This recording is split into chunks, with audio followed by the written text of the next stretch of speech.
Hello everybody, Mark Schaftlein with you, and this is the Schaftlein Report, Thursday's edition. Folks, our timing could not be better today. I'd like to welcome back Dr. Michael Busler. Michael, you were just on Schaftlein Report a few weeks ago, and a lot of things we talked about have moved forward. Happy to have you back today for a recap, and Nostradamus couldn't have predicted things any better. Happy to have you today. Well, thanks for having me, Mark. As you know, it's always my pleasure to be here. Hey, Michael, let's talk a little about what's going on, and let's get right to it. The elephant in the room is the Federal Reserve, has been all year. The Fed really, from a definition point of view, when they said they're going to put the word transitory on the ash heap of history, to me, that's the most colossal blunder in the history of the Fed. But having said that, and I want you to comment on it, they did make a change, and they've decided to raise rates in 2022. Their target is 3. They've accelerated the reduction in the bond buying program. And for the benefit of our audience, I'm going to let you explain a little bit about that. But Michael, give me your commentary on what the Fed did yesterday and how you see this playing out. What the Fed did yesterday, I would characterize as too little and too late. Now, why do I say that? Inflation was a problem starting in the beginning of this year. Typically, the consumer price index, the best measure of consumer inflation, goes up about 1/10 or 0.2% every month. In 2020, inflation was 1.8% for the entire year. So you only get a couple of tenths increase every month. In January, the CPI went up 0.3%. In February, 0.4%. In March, 0.6%. It was obvious at that time, because we had supply chain disruptions, rising energy prices, wage inflation, a federal government that deficit spent nearly $6 trillion in the last 2 years, and a very expansionary monetary policy. It was evident from all of that and the rising CPI for the first 3 months that inflation was going to be a problem. What the Fed should have done is reduce the rapid growth in the money supply by cutting back on their bond buying program. So how do they increase the money supply? Since March of 2020, they've been purchasing $120 billion a month of government securities. And they do that by simply electronically printing up money. So they increase the money supply by buying those bonds. Well, instead of cutting it back in March, they just decided in November, they cut it back a little bit. Yesterday, they decided they're going to have to speed that up, and they expect to cut it down from it was 105 a month in February down to 0 by about March. Once they do that, they'll raise the interest rates probably 1/4 point, and they'll do it every 3 months for the rest of the year. So you're probably going to get 3 1/4 point rate increases between now and the end of next year, and a sharp reduction in the rate of growth in the money supply. All of that, they hope, and again, I think they waited a little too long, but they hope that that will take enough excess demand out of the economy to reduce inflation, but not enough demand out of the economy to lead to slower growth. So I'm glad they did what they did. I wish they did it 8-9 months ago. And it may be that they may have to get even more aggressive with the rate hikes, depending on how bad inflation gets. Real quick, how bad is inflation? Based on the number in November, from November 2020, prices are up 6.8%. Right. When the December number comes in, the price inflation for the entire year will probably be in about the 7.5% range, the worst we've had it since 1981, 40 years. Yeah. And I believe it's mostly because the Federal Reserve was very slow to act, but it's a good thing they've started to act now. Michael, when the first $1.9 trillion bill was passed earlier this year, as my read on it is different than these recent bills, one of which was passed on the infrastructure and the other that's sort of holed up in Congress right now. But when the administration passed that $1.9 trillion bill and included things like a $3,000 per child tax credit, among others, a lot of money went into the system quickly. And this comes on top of what happened in 2020. Didn't we have a perfect storm here where we had the Federal Reserve buying $120 billion a month, the federal government on the fiscal side pumping $1.9 trillion into the economy, and that wasn't over a period of years. That was like this year. Weren't both of those happening simultaneously? Isn't that a big contributor to what happened here? It's a huge contributor. That $1.9 trillion stimulus package was not needed. We passed enough stimulus the prior year, a package in May, and another nearly $1 trillion package at the end of 2020. We really didn't need any more stimulus. And that infrastructure bill, which is really only about half infrastructure and half who knows what's in there, we really didn't need that either. So we have a problem with excess demand in the economy, mostly because of that. And considering in total, the federal government has spent nearly $6 trillion more than they raised in tax revenue in the last two years. That will be purely inflationary. So you're right, there was a lot happening there. Not just did the federal government overspend, inflationary overspending, not just was the Federal Reserve pumping more money into the money supply, but we also had two things on the cost side. One, the Biden administration has declared war on fossil fuels. Right. They can't cancel the Keystone Pipeline. You can't drill on federal lands anymore. You can't drill off the coast of Alaska. They're restricting the supply of gas and oil at a time when the economy is recovering and demand is increasing. Energy prices are going now sky high. And that just doesn't mean we pay more for when we buy gas and heating oil, but manufacturers pay more for energy, so their cost of production goes up. Even retailers pay more because they truck everything in, and you have higher transportation costs. And the fourth thing was many workers, mostly lower income workers, are not going back to work. There's now 11 million job openings and only 7 million unemployed people. And we're also operating now at about the same level we were before the pandemic in total, and we're doing it with about 3.5 million fewer people. So a lot of people are not coming back to work, and as a result of that, businesses had to raise wages to bring them back. And when wages go up, labor costs go up, that too pushes up inflation. So Mark, you're absolutely right. There were four things that came together that caused that perfect storm. The energy inflation, wage inflation, government deficit spending, and the Federal Reserve policy all led to this high inflation. You know, Michael, the Fed is supposed to be, quote, independent. Okay. But when a new president comes into office in January, and you know that these massive spending programs are coming, and then you have the Treasury Secretary Yellen, who knows better. I think she knows better, but she's a huge advocate of all this spending in the Build Back Better bill. And there's a lot of sharp people at the Fed, supposedly. I mean, there is. Let's just call it. I mean, there's a lot of sharp people. They're very smart people. But they had to see this coming. I mean, with continuing to pump that $120 billion a month, they were doing it as recently as November. I know they cut it back. They cut it back in November, I think, to 105, and this month, December, it's 90, and then they're going to whittle it down to zero by the end of March. Do you think there was political pressure, Michael, on the Fed to keep the printing presses going while all this legislative back and forth sausage making was happening? I mean, it sure looks like that to me. Absolutely. Remember, Jerome Powell's term expires next month. He wanted to get reappointed, which he did. And in order to get reappointed, he wanted to accommodate the president.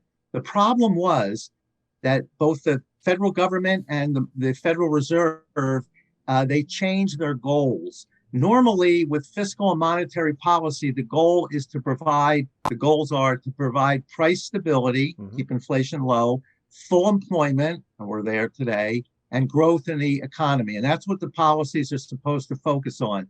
Instead, the president and it looked like the Federal Reserve were more concerned with curing real or perceived social injustices. It's injustice everybody doesn't have health care. It's injustice CEOs make so much more than everybody else. Right. It's an injustice that People can't afford daycare. So they concentrated on curing these social injustices by spending money, which we didn't have. And the Federal Reserve just went along with them. And even Janet Yellen, who was chairperson of the Federal Reserve, said it's okay to run deficits. In fact, we don't need a debt ceiling anymore. You can just suspend that and spend as much as you want. She's not thinking as an economist. She's thinking as more of a sociologist trying to solve social problems. So because their goals were not what they're supposed to be, that's how this whole thing happened. They even put some things in the Fed minutes about climate change as part of their objective. I was shocked to see that. I'm like, what does that have to do with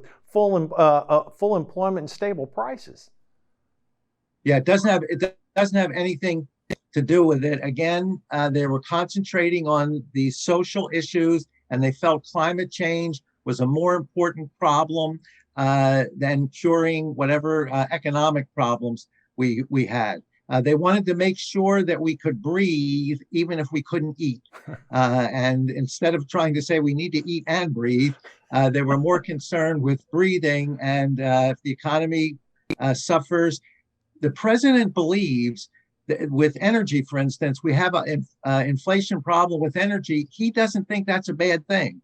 He says that will encourage people. And Pete Buttigieg was on TV the other day saying, well, if the gas prices are too high, just buy an electric car. You don't have to worry about gas prices anymore. Well, of course, electric cars are 2 to 3 times what the average gas-powered car is. So people just can't do that. That isn't an answer. And instead of trying to find a gradual approach where you can compromise and we can eat and breathe at the same time, the goals were to solve this climate change problem no matter what. Whatever other problems we have, we'll just deal with them. And the crazy thing about it, Michael, even in that Build Back Better bill, they're giving tax incentives to wealthy people to buy these cars, which seems somewhat perverted. I mean, the two blatant issues that benefit the wealthier end, the high upper middle class to wealthy Americans, are tax incentives to buy electric cars up to $500,000 in income.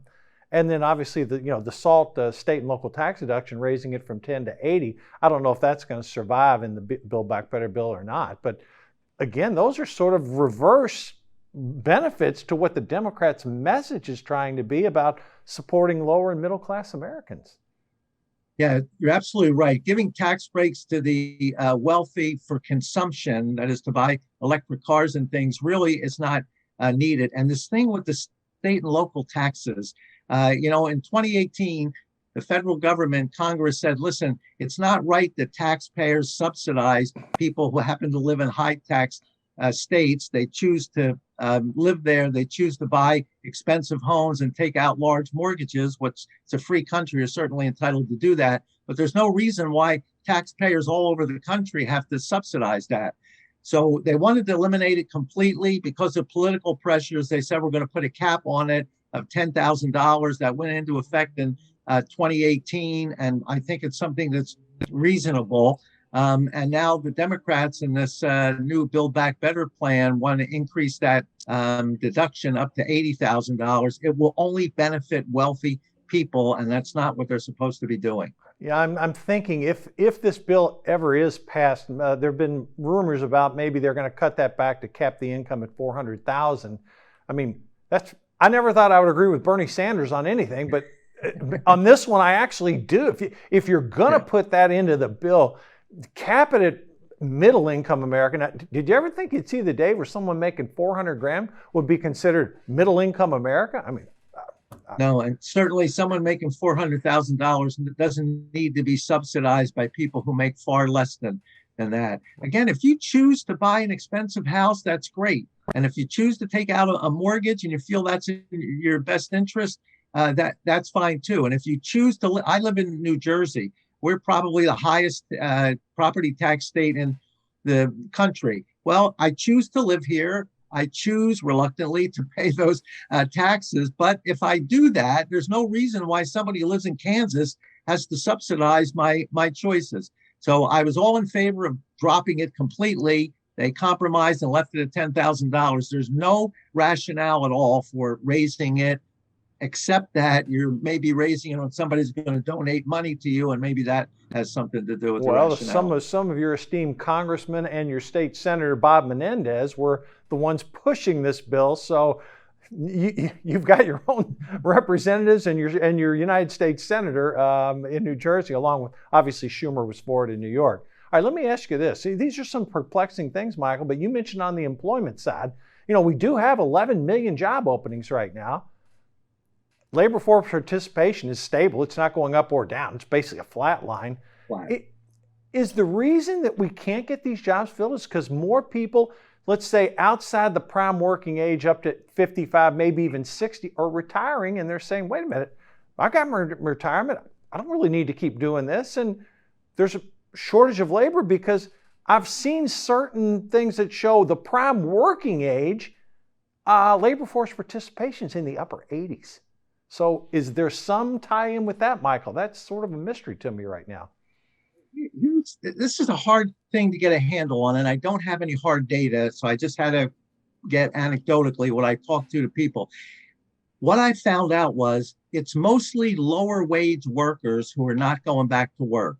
So when I spoke with these people, I said, why aren't you going back? And they tell me, look, I haven't worked for over a year and a half.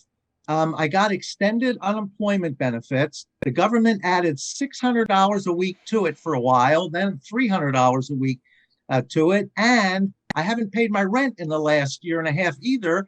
And there's a moratorium, so I can't get kicked out of my apartment.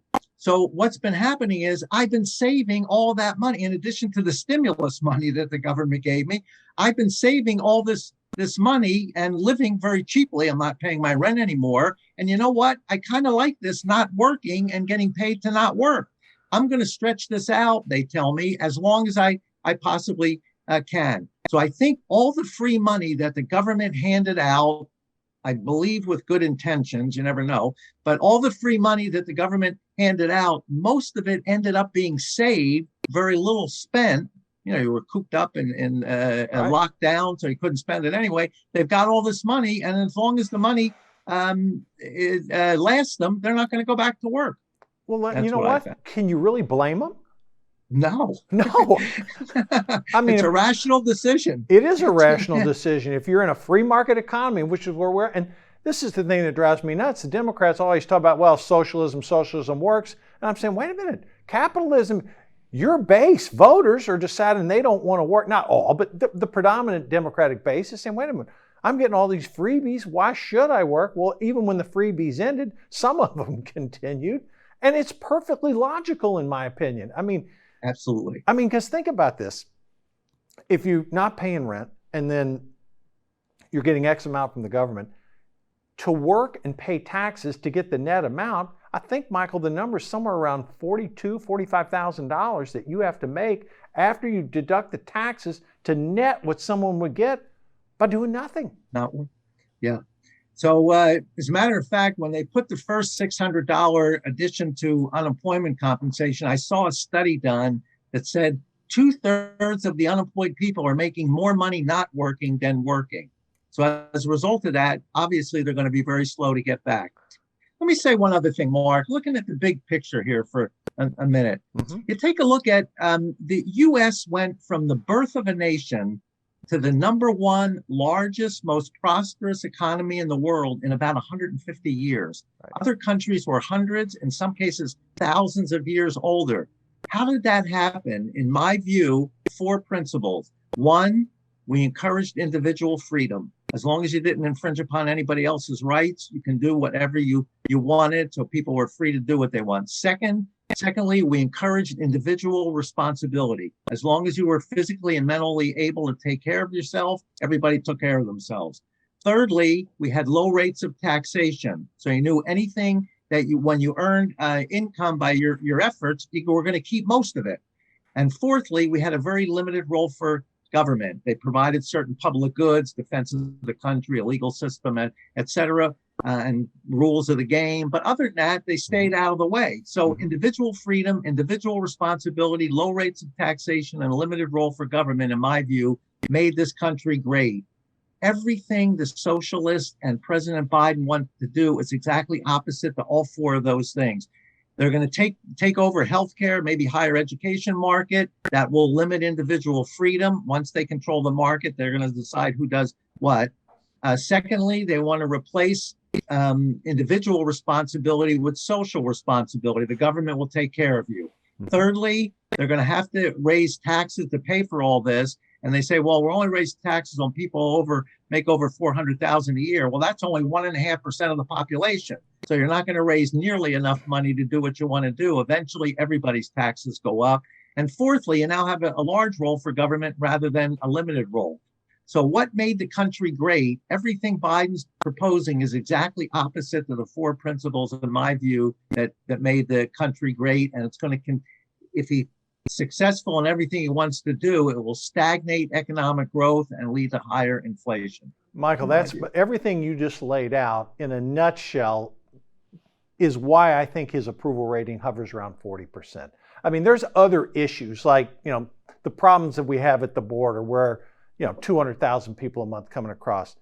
But again, that's a problem. People see it on TV. They're not for it, but it's not hitting them daily like the inflation, the wages, etc. People saw on their television sets what happened in Afghanistan. That's really when his approval rating started to tank. People started realizing that they're not just saying it was bad on Afghanistan. They're extrapolating it, saying he screwed up Afghanistan, he's screwing up the border, and now I'm feeling it in my pocketbook. Okay, and then it sort of festers on each other. And then they get the gas prices, the meat prices, shelter prices, rent prices going up, food costs. And now all of a sudden, I'm going back to the old Carter Malaise days. People are saying our foreign policy is not great. Our border sucks. Crime is up in my cities. I got inflation. I can't afford this. I can't afford that. And now they're talking about raising tax. I mean, people get overwhelmed, and independent voters, Michael, they're not drinking the Kool-Aid anymore. Yes, a good chunk of the Democratic Party is, but even that, he's down to under 70% approval in the Democratic Party. He's got to turn this around somehow, and I'm not seeing any policy actions. I'm actually seeing doubling down on stupid. Yeah, it's just what I was going to say. I don't think he's going to reverse any of his policies, and we talked about how he sort of fouled up the economy, and it doesn't look like he's going to do anything to make that better. And then on foreign policy, look, usually the top two issues for people are, I want to feel safe and secure, and I want to be economically secure too. He pulled out of Afghanistan. He retreated from Afghanistan, leaving $85 billion worth of equipment there and some Americans who are still stuck there, and it projects weakness to our adversaries. So right after he does that, you start to see, well, Russia's emboldened now. They're not afraid to go against Korea. China's emboldened now. Probably after the Olympics, they'll do something with Taiwan. North Korea is rattling their saber. Iran is starting to get aggressive. And they all do that because they believe that the U.S. is now weakened. Ronald Reagan and even Donald Trump were very successful in foreign policy because they followed peace through strength. Yep. Become extremely strong, show you're not afraid to use your strength, and once your adversaries see that you're more powerful than they are, and we are, that they will be less aggressive. What Reagan said was, the stronger the military becomes, the less likely you're going to have to use it. Okay. And Biden is exactly the opposite. He's weakening the military. And as a result of that, it looks like we're going to get drawn into some of these conflicts at some point. So good point, Mark. You're right on to say his approval ratings are dropping. He's not correcting anything. And I think they're going to continue to decline as time goes on here. Yeah, and I wish he would, because I may not agree with his policies, but he's my president as well as yours. And he's the leader of the country, and we want the leader of the country to do well. So, folks, while we may criticize the president on certain things, deep in our heart, we want him to do well. We wish he would make some corrections, but that's not happening. Let me shift a little bit, Michael. We were talking earlier about inflation. Let's talk about the Fed and asset prices here, because we've seen a big rise in the stock market this year up until recently. Now, your top 7, 8, 9, 10 stocks have accounted for the lion's share of the gains this year in the market. What people are not realizing, we talked about this the other day with a trading company on our show, the weakness that's masked underneath the top 8 to 10 stocks has been dramatic. You're seeing some stocks down 60, 70, 80% from their highs earlier this year. Michael, yesterday investors cheered the news about, well, we're going to get 3 increases, but we're going to keep bond buying. It's going to be stable and it's not at worst. Today, all those gains have been given back. Talk a little bit about, the stock market, the relation of interest rates to the market, and what's going to happen with these sky-high valuations that we have, not only on stocks, but real estate, bonds. Almost every asset is really up in price. So the stock market has performed very well for the last, since the coming out of the virus last spring. The market has performed very well, primarily because corporate profits have been very strong throughout the end of 2020 and going into 2021. And when somebody buys a share of stock, what they're willing to pay for it depends on what their view is of the company's future income. So if you think income is going to go up in the future, you're willing to pay more for a share of stock. If you think their income is going to go down in the future, you're willing to pay less for a share of stock. Inflation ends up hitting the smaller companies harder because it's very difficult for them, or more difficult for them, to pass along the price increases. The larger companies have a little more ability to do that. And also because they're large, they can absorb some of these price increases. So you're right to say that the Facebooks and Apple and Twitter and Square, those companies are doing very well. And as a result, they're very profitable. And as a result, their stock prices are going to go up. As inflation continues to worsen and it starts to eventually slow down economic activity, you'll see the stock market not go up nearly as high as it has in the past, and it may even stall for a while. With regard to houses, the reason housing prices are going up is there's so much excess demand in the economy. And why is that? You can get a mortgage today at 2.5%. Right. The federal government gave you enough stimulus money to cover the down payment on a house. So people say, I wasn't looking for a new house, but I can get a 2.5% mortgage, and the government just gave me all the money I need for a down payment. Hundreds of thousands, maybe millions of people poured into the housing market. That's a huge increase in demand, pulls up housing prices. Same thing happened with cars. You can get a 0% financing on a car. The government gave you free stimulus money to cover the down payment. So someone says, I wasn't going to buy a car, but the government gave me the down payment money. I can get a 0% interest loan. I'm going to go out and buy a car. Sharp increase in demand. There was a restriction in supply due to chip shortages. That's true. Sure. But it's mostly due to the increase in demand, and car prices have gone up significantly. Eventually, that's going to start to level out somewhat, and we hope it doesn't come to a thud. We hope there's just a gradual landing with this. And I think that's what the Federal Reserve is trying to do now. Again, I think they're a little too late, but better late than never. We got a few minutes left, Michael. Let me ask you about a couple policy things. The Build Back Better bill seems stalled right now. Senator Joe Manchin, he hasn't changed his position. I mean, he's been crystal clear from the beginning about what he would be willing to do and what he's not willing to do. And yet now all of a sudden the Democrats are all ticked off at him, saying he keeps moving the goalpost. I find that rather ironic because he initially said, I'll support it up to $1.5 trillion over 10 years. Okay, he gave a little bit, says, okay, 1.7, 1.75, I can tolerate it. But now with the gimmicks that the Democrats have used, and then whether you agree or disagree, the CBO score that came out, Congressional Budget Office, for all our fans out there, they came out and scored it and said it would add $3 trillion to the deficit if all those programs were extended 10 years. Then what Senator Manchin said is, well, the child tax credit alone over 10 years is $1.5 trillion. Michael, that really narrows the gap about what programs they can put in this bill if Senator Manchin sticks to what he's saying here. And I think he will. He's more of a moderate Democrat. He comes from West Virginia, where they tend to be not quite as liberal as most of the Democratic Party. And he just looked at this very rationally.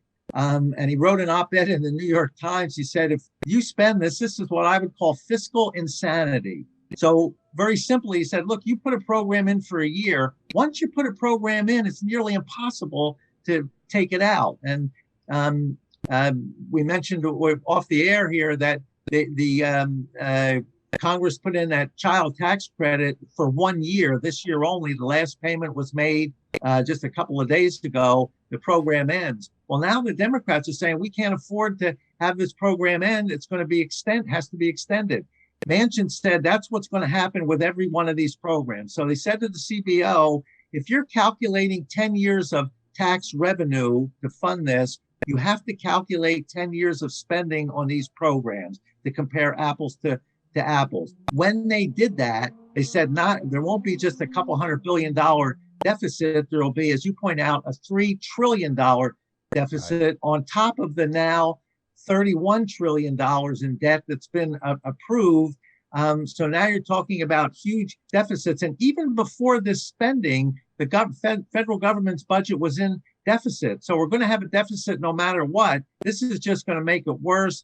If we keep going like this, you're going to end up with a debt that's too hard to carry. The interest expense alone on this debt will start to approach $1 trillion a year, and we simply can't afford that, and we can't put that burden on future generations. Thank you, Joe Manchin. I understand you're a Democrat. You have responsibility to your party. I certainly understand that, but you have a primary responsibility to the people of West Virginia, and you know they don't support this.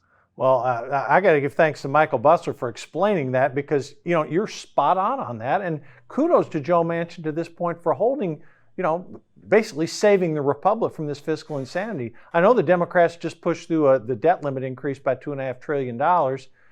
They did it on their own. Okay, fine. That had to happen. There was some political maneuvering there, but that's done. All right, Michael, a couple minutes. Give me your prediction. I'm going to give you prediction opportunity here. We're towards the end of the year. How do you see things for 2022 on the economy, interest rates, and will the government get back to some semblance of normalcy? I felt pretty positive until you asked the last question, semblance of normalcy.